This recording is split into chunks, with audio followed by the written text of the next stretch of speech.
Capítulo 12. Trabajando en mis notas había tropezado con varias preguntas. ¿Es la neblina verde, como el guardián, algo que debe vencerse para ver? Dije a don Juan apenas nos sentamos ambos bajo su ramada el 8 de agosto de 1969. Sí. Hay que vencer a todo eso, respondió. ¿Cómo puedo vencer a la neblina verde? Del mismo modo que debiste vencer al guardián, dejándolo que se vuelva nada. ¿Qué debo hacer? Nada. Para ti, la neblina verde es mucho más fácil que el guardián. Le caes bien al espíritu del ojo de agua, mientras que tus asuntos con el guardián estaban muy lejos de tu temperamento. Nunca viste realmente al guardián. Quizá porque no me caía bien. ¿Y si encontrara yo un guardián que me gustase? Ha de haber personas a quienes el guardián que yo vi les parecería hermoso. ¿Lo vencerían porque les caería bien? No. Sigues sin entender. No importa cómo te caiga el guardián.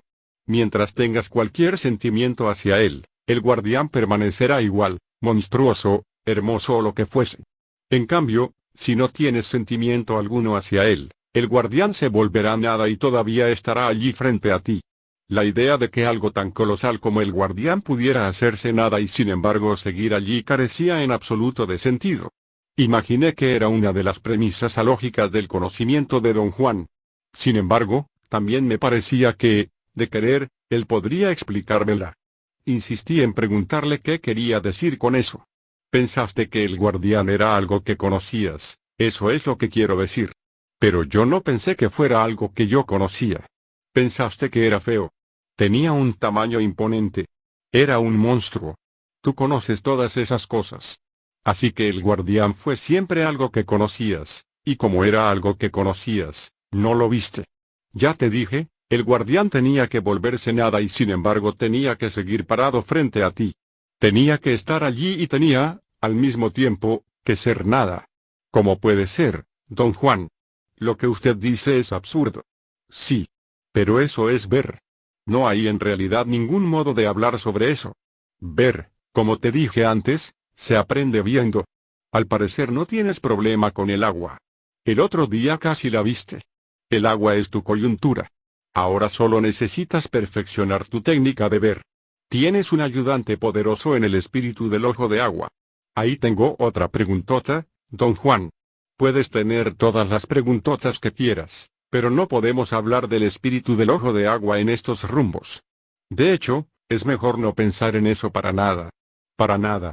De lo contrario el espíritu te atrapará, y si eso ocurre no hay manera de que ningún hombre vivo te ayude. De modo que cierra la boca y piensa en otra cosa. A eso de las 10 de la mañana siguiente, don Juan desenfundó su pipa, la llenó de mezcla para fumar y me la entregó con la indicación de que la llevara a la ribera de la corriente. Sosteniendo la pipa en ambas manos, me las ingenié para desabotonar mi camisa y poner dentro la pipa y apretarla. Don Juan llevaba 2 petates y una bandejita con brasas. Era un día soleado.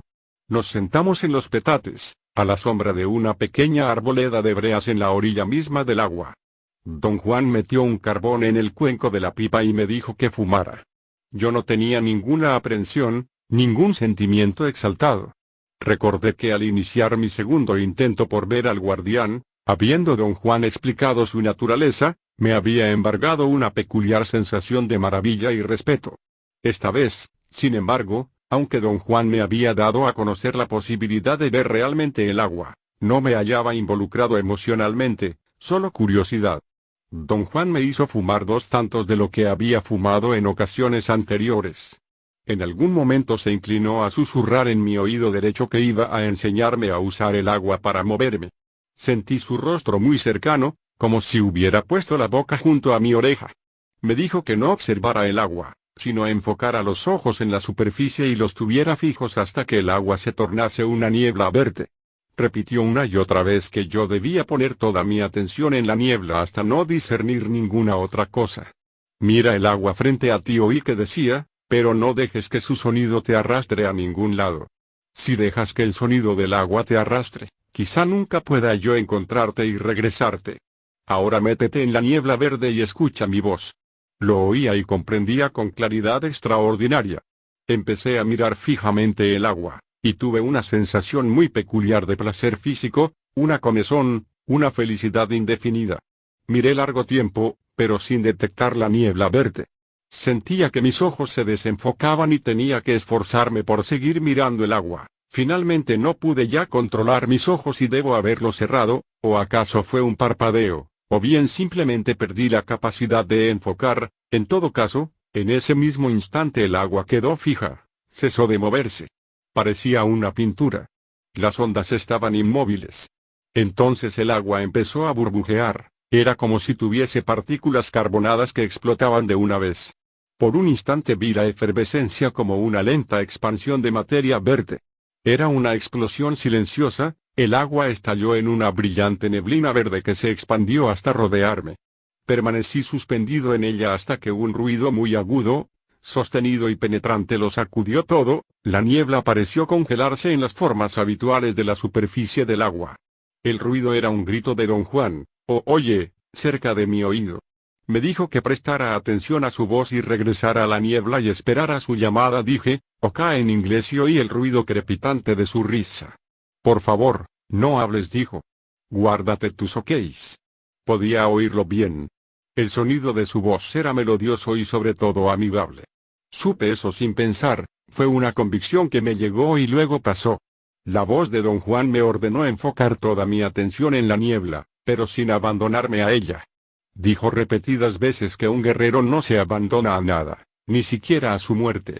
Volví a sumergirme en la neblina y advertí que no era niebla en absoluto, o al menos no era lo que yo concibo como niebla.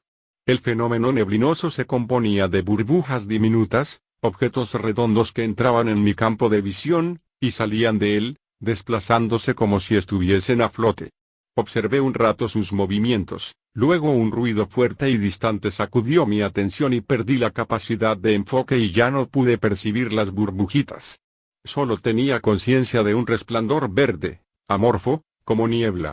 Oí de nuevo el ruido y la sacudida que me dio hizo desaparecer la niebla inmediatamente, y me hallé mirando el agua de la zanja de irrigación. Entonces volví a oírlo, ahora mucho más cerca, era la voz de don Juan. Me estaba diciendo que le prestara atención, porque su voz era mi única guía. Me ordenó mirar la ribera de la corriente y la vegetación directamente ante mis ojos. Vi algunos juncos y un espacio libre de ellos. Era un recoveco en la ribera, un sitio donde don Juan cruza para sumergir su balde y llenarlo de agua. Tras unos momentos don Juan me ordenó regresar a la niebla y me pidió nuevamente prestar atención a su voz, porque iba a guiarme para que yo aprendiera a moverme. Dijo que al ver las burbujas debía abordar una de ellas y dejar que me llevara. Lo obedecí y de inmediato me rodeó la neblina verde, y luego vi las burbujas diminutas. Oí nuevamente la voz de don Juan como un retumbar extraño y atemorizante. En el momento de oírla, empecé a perder la capacidad de percibir las burbujas. Monta una de esas burbujas, lo oí decir. Pugné por conservar mi percepción de las burbujas verdes y a la vez seguir oyendo la voz. No sé cuánto tiempo me esforcé, pero de pronto me di cuenta de que podía escuchar a don Juan y seguir viendo las burbujas, que aún pasaban despacio, flotantes, por mi campo de percepción. La voz de don Juan seguía instándome a seguir una de ellas y montarla. Me pregunté cómo se suponía que yo hiciera eso, y automáticamente pronuncié en inglés la palabra como. Sentí que la palabra se hallaba muy dentro de mí, que al ir saliendo me llevaba a la superficie. La palabra era como una boya que surgiera de mi hondura. Me oí decir jau y me sonó a aullido de perro. Don Juan aulló a su vez, también como perro, y luego hizo como coyote y rió. Me pareció muy gracioso y mi risa en verdad brotó. Con mucha calma, don Juan me dijo que me adhiriera a una burbuja siguiéndola. Regresa otra vez, dijo. Entra en la niebla. En la niebla. Al regresar advertí que las burbujas se movían más despacio y que tenían ahora el tamaño de un balón. De hecho, eran tan grandes y lentas que yo podía examinar cualquiera detalladamente. No eran en realidad burbujas, no eran como una burbuja de jabón, ni como un globo, ni como ningún recipiente esférico. No contenían nada, pero se contenían. Tampoco eran redondas, aunque al percibirlas por vez primera yo habría podido jurar que lo eran y la imagen que acudió a mi mente fue burbujas. Las observaba como si me hallase mirando por una ventana, es decir, el marco de la ventana no me permitía seguirlas, solo verlas entrar y salir de mi campo de percepción. Pero cuando dejé de verlas como burbujas fui capaz de seguirlas. En el acto de seguirlas me adherí a una y floté con ella. Sentía realmente estar en movimiento. De hecho, yo era la burbuja, o esa cosa que parecía burbuja. Entonces oí el sonido agudo de la voz de don Juan. Me sacudió, y perdí el sentimiento de ser aquello. El sonido era en extremo temible, una voz remota, muy metálica, como si don Juan hablara por un altoparlante. Discerní algunas palabras. Mira a las orillas, dijo. Vi un gran cuerpo de aguas. El agua se precipitaba. Se oía su fragor. Mira a las orillas, me ordenó de nuevo don Juan. Vi un muro de concreto. El sonido del agua se hizo terriblemente fuerte, el sonido me envolvió. Entonces cesó instantáneamente, como si lo cortaran. Tuve la sensación de negrura, de sueño. Me di cuenta de estar echado en la zanja de riego. Don Juan tarareaba salpicando agua en mi rostro. Luego me sumergió en la zanja. Jaló mi cabeza hasta sacarla por encima de la superficie y me dejó descansarla en la ribera mientras él me sostenía por el cuello de la camisa. Tuve una sensación de lo más agradable en los brazos y las piernas. Los estiré. Los ojos, cansados, me ardían, alcé la mano derecha para frotarlos. Fue un movimiento difícil. Mi brazo pesaba. Apenas pude sacarlo del agua, pero cuando salió estaba cubierto por una asombrosa masa de neblina verde. Puse el brazo frente a mis ojos. Podía ver su contorno, una masa verde más oscura, rodeada por un intenso resplandor verdoso. Rápidamente me incorporé y, parado a media corriente, miré mi cuerpo, pecho, brazos y piernas eran verdes, verde profundo. El matiz era tan intenso que me dio la sensación de una sustancia viscosa. Parecía yo una figurita que don Juan me había hecho años antes con una raíz de datura. Don Juan me dijo que saliera. Detecté alarma en su voz. Estoy verde, dije. Deja ya, repuso, imperioso. No tienes tiempo. Sal de ahí. El agua está a punto de atraparte. Salta. Fuera. Fuera. Me llené de pánico y salí de un salto. Esta vez debes decirme todo lo que ocurrió, dijo, secamente, cuando estuvimos sentados frente a frente en su cuarto. No le interesó la manera como mi experiencia había transcurrido. Solo quería saber qué había encontrado cuando él me dijo que mirara la orilla. Le interesaban los detalles. Describí el muro que había visto. ¿Estaba a tu izquierda o a tu derecha?, preguntó. Le dije que en realidad el muro había estado frente a mí. Pero él insistió en que tenía que ser a la derecha o a la izquierda. Cuando lo viste por primera vez, ¿dónde estaba? Cierra los ojos y no los abras hasta que te acuerdes. Se puso en pie y, habiendo yo cerrado los ojos, hizo girar mi cuerpo hasta ponerme cara al este, la misma dirección que yo había enfrentado al sentarme frente a la corriente. Me preguntó en qué dirección me había movido. Dije que había ido hacia adelante, derecho, para enfrente. Insistió en que yo debía recordar y concentrarme en el momento en que aún veía el agua como burbujas. ¿Para qué lado corrían?, preguntó. Don Juan me instó a hacer memoria. Y finalmente tuve que admitir que las burbujas había parecido moverse hacia mi derecha. Pero no me hallaba tan absolutamente seguro como él deseaba. Bajo su interrogatorio, empecé a darme cuenta de mi incapacidad para clasificar la percepción. Las burbujas se habían desplazado a la derecha cuando las vi primero, pero al hacerse más grandes fluyeron para todas partes. Algunas parecían venir directamente hacia mí, otras parecían seguir cada dirección posible. Había burbujas que se movían encima de mí y abajo de mí. De hecho, estaban en todo mi derredor. Recordaba haber oído su efervescencia, por lo tanto, debo haberlas percibido auditiva además de visualmente. Cuando las burbujas crecieron tanto que pude montar en una de ellas, las vi frotarse una contra otra como globos. Mi excitación crecía con el recuerdo de los detalles de mi percepción. Pero don Juan no se interesaba en lo más mínimo. Le dije que había visto hervir las burbujas. No era un efecto puramente auditivo ni puramente visual, sino algo indiscriminado y sin embargo claro como el cristal. Las burbujas raspaban una contra otra. Yo no veía ni oía su movimiento, lo sentía, yo era parte del sonido y del transcurso. Al relatar mi experiencia me conmoví en lo más hondo. Tomé el brazo de don Juan y lo sacudí en un ataque de agitación intensa. Me había dado cuenta de que las burbujas no tenían límite externo. Sin embargo, Estaban contenidas y sus bordes cambiaban de forma y eran disparejos, dentellados. Las burbujas se fundían y se paraban con gran velocidad, pero su movimiento no era vertiginoso. Era un movimiento rápido y a la vez lento. Otra cosa que recordé en el momento del relato fue la calidad cromática que las burbujas parecían tener. Eran transparentes y muy brillantes y se veían casi verdes, aunque no era un color como yo acostumbro a percibir los colores. Te estás atascando, dijo don Juan. Esas cosas no son importantes. Te estás fijando en lo que no vale la pena. La dirección es lo único importante.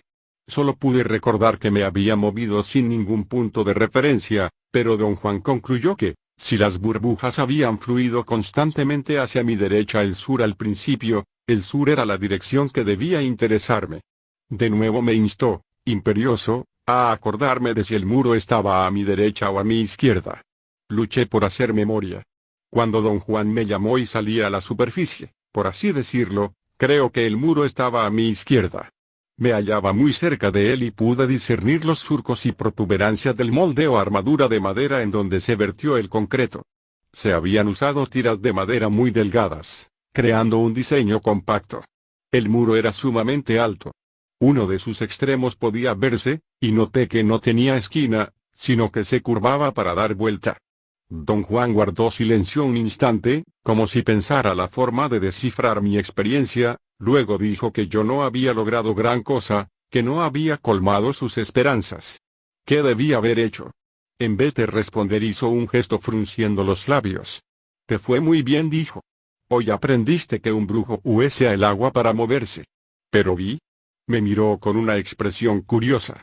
Alzó los ojos al techo y dijo que yo tendría que entrar en la niebla verde muchas veces hasta poder contestar mi propia pregunta. Cambió sutilmente el curso de nuestra conversación, diciendo que yo no había aprendido en realidad a moverme por medio del agua, pero había aprendido que un brujo puede hacerlo, y él me había hecho mirar la orilla de la corriente con el propósito de que yo ratificara mi movimiento. Ibas muy rápido, dijo, tan rápido como alguien que sabe ejecutar esta técnica. Tuve que apurarme para que no me dejaras atrás. Le supliqué explicar lo que me había ocurrido desde el principio.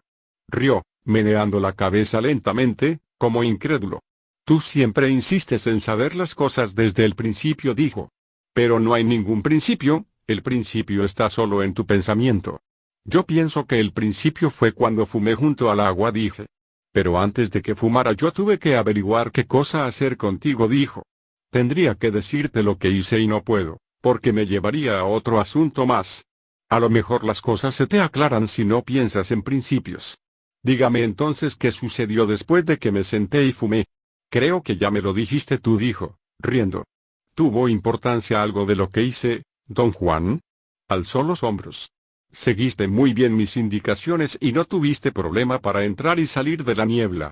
Luego escuchaste mi voz y regresaste a la superficie cada vez que te llamé. Ese era el ejercicio. El resto fue muy fácil. Todo lo que pasó fue que te dejaste llevar por la niebla. Te portaste como si supieras qué hacer. Cuando estabas muy lejos te llamé otra vez y te hice mirar la orilla, para que te dieras cuenta hasta dónde habías llegado. Luego te jalé de vuelta. ¿Quiere usted decir, don Juan, que realmente viajé en el agua? Por cierto. Y bien lejos, además. ¿Qué distancia? No lo vas a creer. Le rogué que me dijera, pero abandonó el tema y dijo que debía irse un rato. Insistí en que al menos me diera una pista. No me gusta que me tengan a oscuras, dije.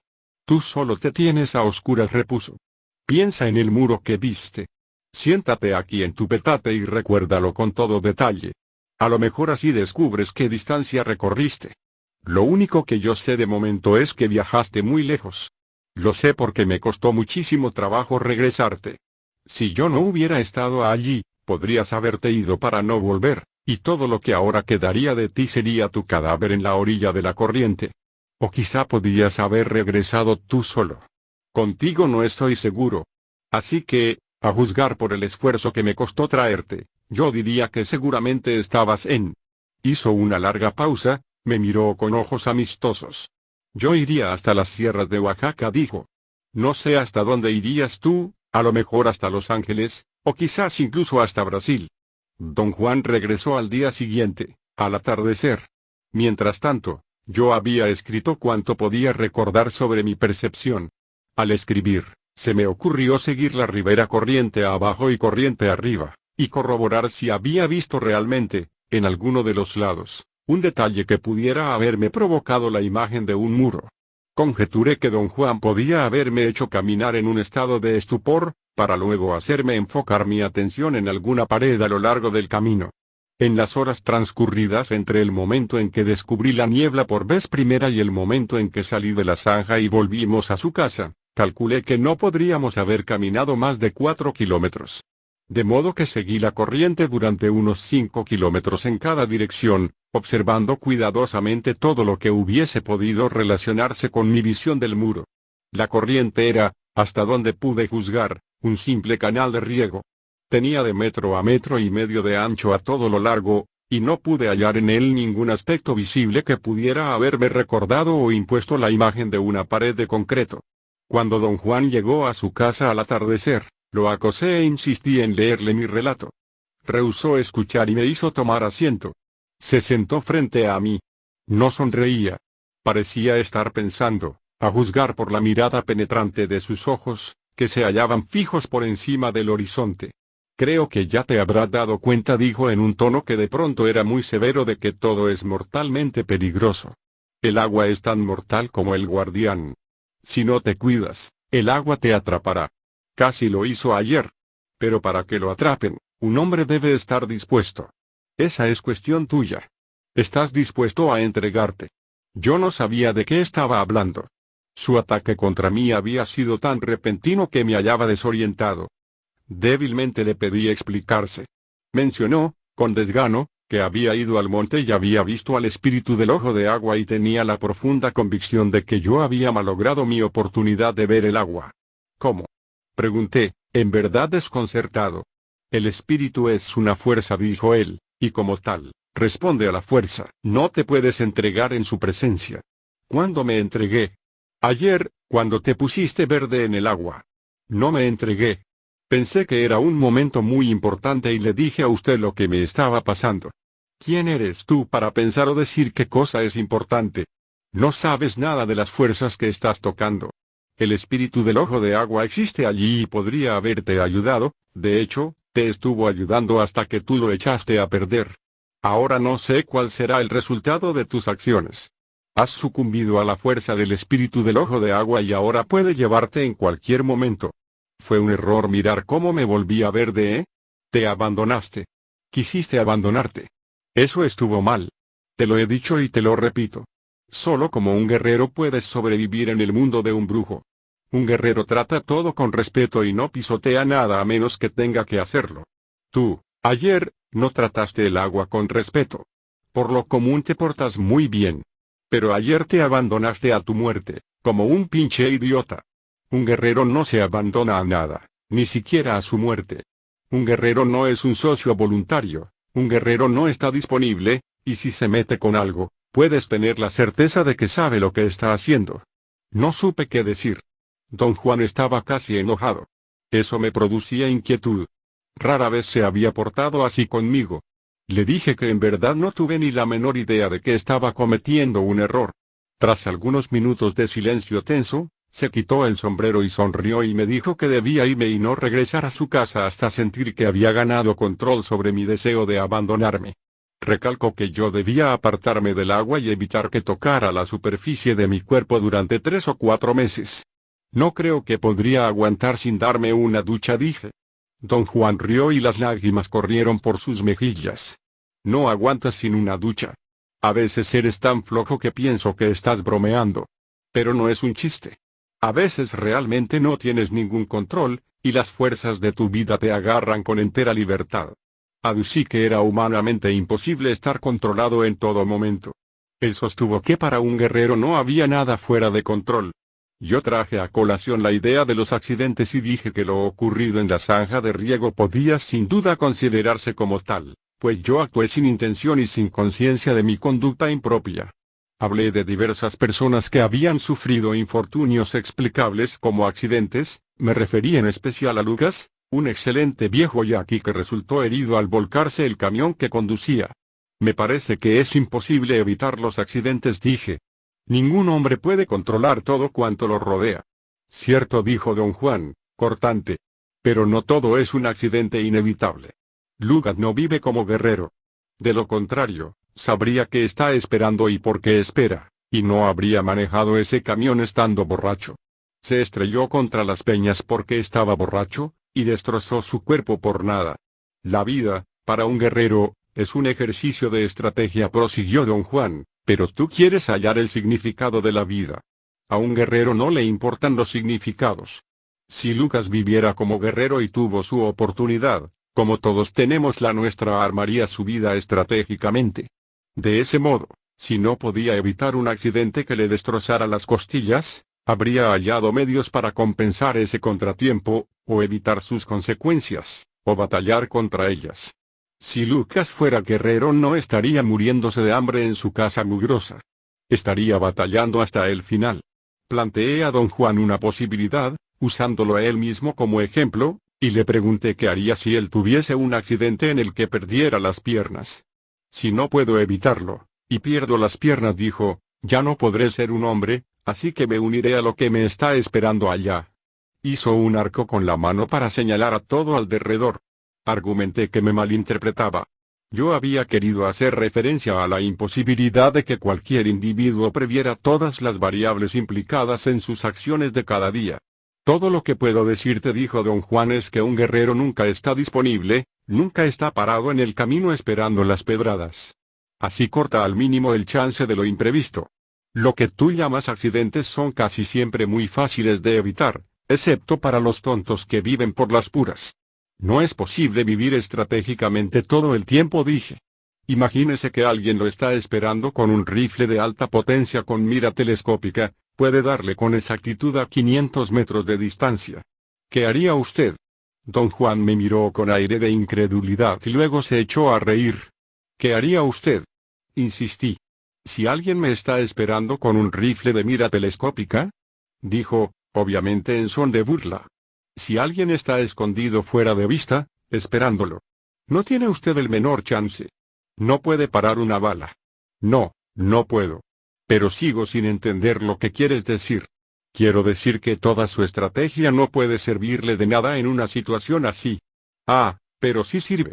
Si alguien me está esperando en un sitio con un rifle de alta potencia con mira telescópica, sencillamente no llego a ese sitio.